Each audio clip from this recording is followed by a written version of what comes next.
Jannik Sinner recovers to beat Paul and set up Dream Rome final against Alcaraz.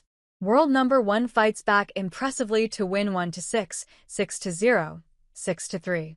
Carlos Alcaraz beats Italian Lorenzo Musetti 6-3, 7-6, 4 matches into his comeback at the Italian Open. The level displayed by Jannik Sinner had only underscored his status as the best tennis player in the world. He had marched past every challenge in his path, reaching the semi-finals without dropping a set. Consistent excellence in professional tennis, however, also means finding solutions when things aren't going well.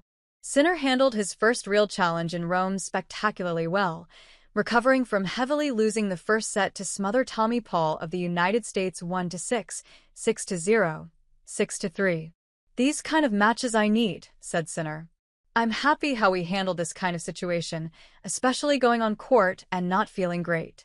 The victory sent him into the final on his return from a 3-month anti-doping suspension and set up the dream scenario for the tournament, a rekindling of the rivalry that will probably define the new generation of men's tennis. Sinner will face Carlos Alcaraz, the third seed, on Sunday after the Spaniard demonstrated his improving discipline and consistency by remaining solid in difficult windy conditions to defeat the 8th seed Lorenzo Musetti of Italy 6-3, 7-6, 4. "He's playing great," said Alcaraz on the possibility of facing Sinner. "I've been watching his matches. His level is really high right now. Every time that I play against him is always a battle, is always really, really tough. I kind of enjoy that as well. But if I play him in the final, it would be even more challenging playing against him at home with the people behind him, supporting him."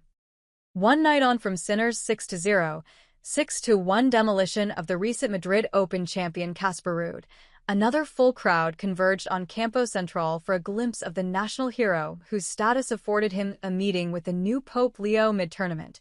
Paul, a talented, well-rounded player and one of the best athletes in the game, took the right lessons from seeing Sinner dismantle one of the best players in the world. He came out the blocks quickly, swinging freely, returning brilliantly, and maintaining immaculate depth off both wings.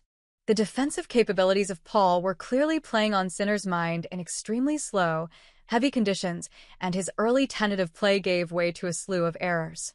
After 20 minutes, it was Sinner trying desperately just to get on the board as he trailed 5-0 and then quickly lost the set.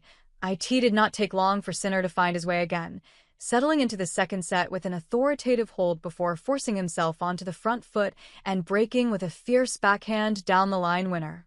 As Sinner continued to impose relentless pressure with his brutal, metronomic ground strokes, Paul buckled. By the time the Italian led 2-0 in set 3, after winning 8 games in a row, he was in complete control. There was, however, one final twist. At 3-1, Sinner threw in a loose service game to give back the break.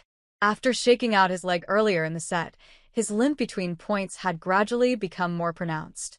Within the rallies, however, Sinner continued to chase down every ball and continued his dominance from the baseline with his far greater pace and weight of shot as he closed out another supreme win.